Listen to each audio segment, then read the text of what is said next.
Hi friends, how's it going? Welcome to Vanna's Corner. I'm Vanna. I want to talk about how to get through daylight savings time. I feel this is a time where a lot of us get a little depressed or hit season of depression and it kicks in.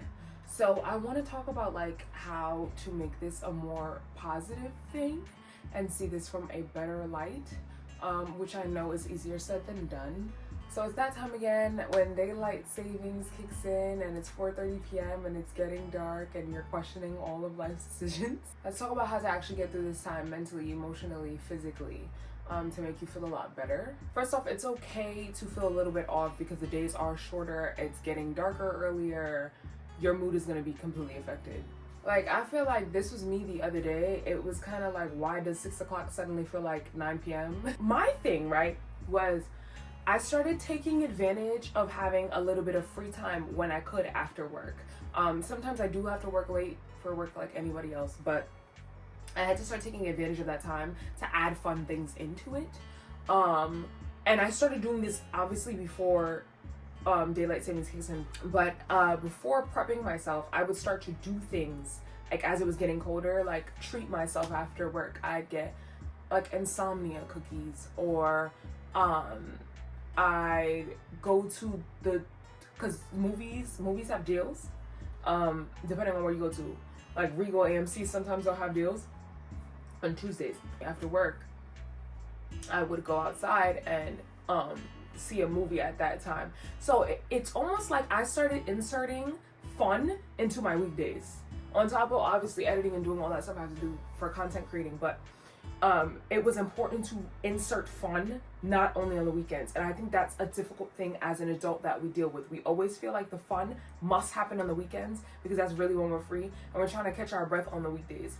Because my schedule is so busy and sometimes I'm really so focused on scrolling and content and looking at these different things, that even now with my job I do that a lot, I think it was important, I would give myself time, and I think it's important to give yourself time to do activities, or even brain rot in an opposite way, not scrolling through your phone, but brain rot binge watching a show. The other day I literally sat and watched Nobody Wants This, the first season, for several hours. I think I looked at my phone maybe twice because I was so locked in and wanted to know what was happening. So I think find a good show that you're engaged in, get into that, maybe make conversation. If you want to get on your phone on social media, ask people who have seen this. TikTok's really good at that, even YouTube, shoot. Find a platform. Threads, really good to talk to other people that may have seen the show that you watched. Or even better, pick up a book. Pick up a book and read, okay? It's good to stimulate your mind. As it's getting darker, yes, the mood changes. Yes, it shifts. But find stuff in between to not have your mind on the fact that it's getting dark way earlier. So I am not a working out person, but I'm getting better and trying to do this more.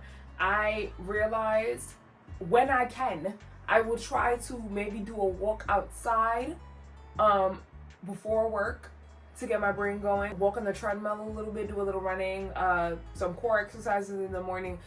Just anything to get the body moving, get the brain starting is good too. Yes, we get an hour of sleep back, even better. Get up earlier, get your brain moving from early. Open the blinds. I know this sounds like something so simple, but I've realized it's just important to open the blind. So my alarm goes off, right?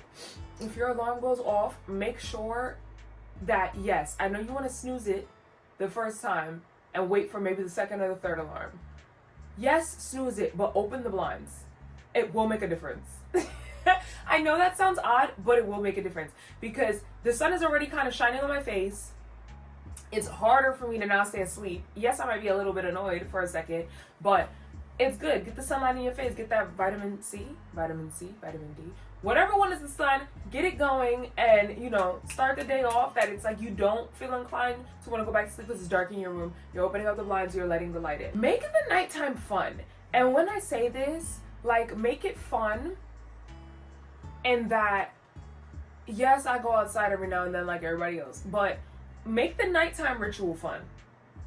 You go to the shower, you do a little face care, maybe you have a glass of wine, maybe you're not a drinker, you have some hot tea, not coffee, have decaffeinated tea because you want to bed, or like a nighttime tea. Make it a fun thing. You take literally an hour, 30 minutes, and you're not on your phone. You're reading this book. You're watching this show that you want to watch without any distractions. Take a moment and create, even though it's getting darker earlier, make it fun inside, possibly. Because sometimes we don't want to go outside like that. If you are going outside, that's great too. Maybe that will take your mind off of it, getting darker. But make it fun. This is the actual season to romanticize your evenings. If there was ever a season, this is the one. Take this season and romanticize the heck out of it, okay? Social and emotional wellness. Yes, enjoy the time inside because I know it's cold and you probably don't want to be outside like that. It's getting darker earlier, you get more sleep, yes. But also balance it out with seeing people. Try your best. If you're somebody that lives alone, try to make some time in the week to see your family. Maybe once every other week, maybe once a month, I don't know. Don't lock yourself in and lock your brain in that mindset to fall into seasonal depression. Try to see the people that you love. It might help. It might help. Don't isolate because it's easy to want to hibernate when you isolate and not see people. Make plans. It could be small things like dinner catch-ups with somebody you haven't seen in a while. Even FaceTime catch-ups. I do that sometimes when I can't see my friends for a period of time. Balance social time with self-time. I think this is important any time of the year, but it's especially important during this time of the year because, yes, it is getting darker and you are more inclined to want to lock yourself inside because it's cold and nobody wants to be outside. But find a way to still have fun with the people that you love. And if you're a person that maybe you do feel better being alone, make fun out of being alone. Don't be alone and fall into the habit of seasonal depression. Like I said, add a cozy nighttime ritual. Maybe connect with people online because that's easier for you to do than connecting with people outside. Find a way to balance the social time with the self-time. It's necessary and it's easier to not fall into seasonal depression. I saw somebody say this online. I think this is a trend actually. It's easier to not fall into depression when depression can't catch you. So if you dodging it, like almost if you're like kind of like finding ways to not fall into the pocket, find those ways and dodge it. Like literally dodge depression. Dodge. Depression can't touch a moving target. If the target is moving, even that if that is by yourself, if that is at home, it can't touch you. So utilize that. Check on your strong friends too. Please check on your strong friends. So I'm gonna emphasize that one more time. Check on your strong friends too because this season hits differently for everyone. Yes, you will have the strong friend that you might rely on for stuff, but sometimes they need somebody to check in on them too. It's necessary. Practical mindset shifts, okay? Instead of thinking, oh, it's getting darker early. No, oh, this is giving me more rest time. This is giving me time to get into the great lock-in. This is giving me time to focus on what I want to plan for the next year without waiting for me to make a New Year's resolution on New Year's Eve or New Year's. Think about transforming that mindset because it will save you. And me, I am a testimony to that, okay? I was not moving.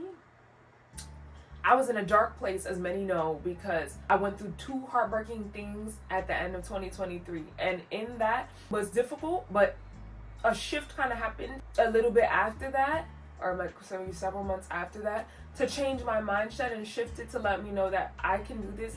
I can content create, maybe possibly become a micro influencer.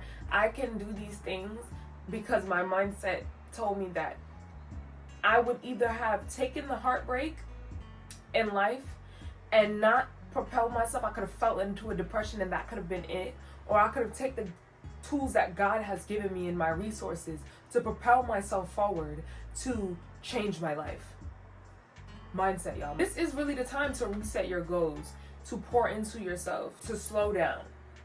And I think the problem is we sit and we look at slowing down as if it is this extremely like bad thing. Oh, I'm slowing down. Oh, I'm not hitting my goals fast enough. Oh, life is passing me by. Oh, I'm not doing X, Y, and Z. No.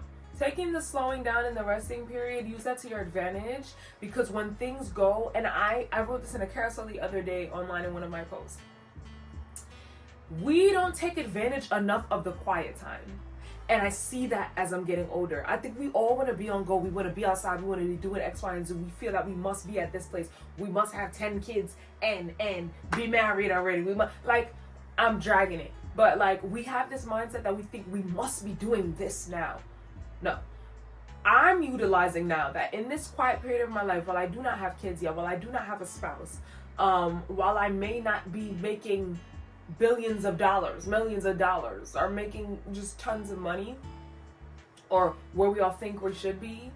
I'm using this quiet period to get closer to God. I'm using this quiet period to become a better daughter. I'm using this quiet period to become a better sister. I'm using this quiet period to become a better friend. I'm using this quiet period to become a better girlfriend.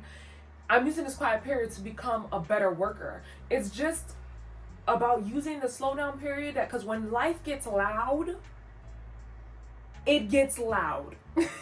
When you have little people to take care of, when you have a husband or a wife to take care of, when you have these certain things, there's no time to literally be quiet. Like, you have to utilize this time to like really, really do what must be done, and like, yeah, to be the best version of yourself. I think the quiet period is to be quiet, but bask in that quietness, because when life gets loud and it gets moving, there's no turning back now. And I feel like that was what I was realizing too, even as I'm coming up as a content creator. Yeah, I only have hundreds of followers, right? And that only is a lot, and I think we need to give ourselves more credit. But I may only have hundreds of subscribers or whatever the case is, but I still need to show up for them. 1, 2, shout out to my community because you guys are great. But also, let's point out the fact that many of us want to become a overnight sensation. But what do you do when you have that community that you have to help them? You have to pour into them. You have to work with them. You have to listen to them. What do you do when you're not prepared to be there for that community? And that's the thing that I'm learning in this quiet period, as I'm fostering my brand, as I'm fostering myself, as I'm catering to my audience. Which, please let me know in the comments more content that y'all want to see, by the way. I think I'm trying to just build an understanding. So I would love to know what you guys like. Y'all know I do pop culture, lifestyle vlogs, and I give positivity videos like this, but I would love to know what you guys actually want to see, if you want to let me know in the comments. But yeah, it's just, we have to appreciate the quieter moments in life.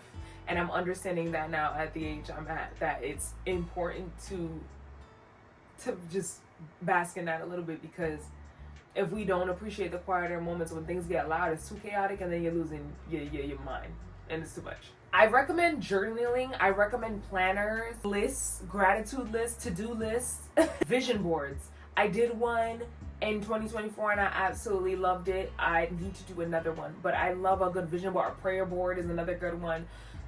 Lay out what you want things to look like in this period of while it's quiet and while daylight savings is happening. Because when you're ready to act on these things, you will be prepared. That is the main thing. Preparation, okay? Preparation prevents poor performance. I think my boyfriend told me this. But preparation prevents poor performance, okay? And that's what goes back to everything I just said. To be there for my community, to be there when I am a grown out content creator, I need to be prepared. I need to be able to understand what my community wants, what works for them, while also still catering to what I want. Daylight savings does not have to steal your joy. It's just a reminder to slow down and care for yourself. Remember, we're not in survival mode, we're in reset mode.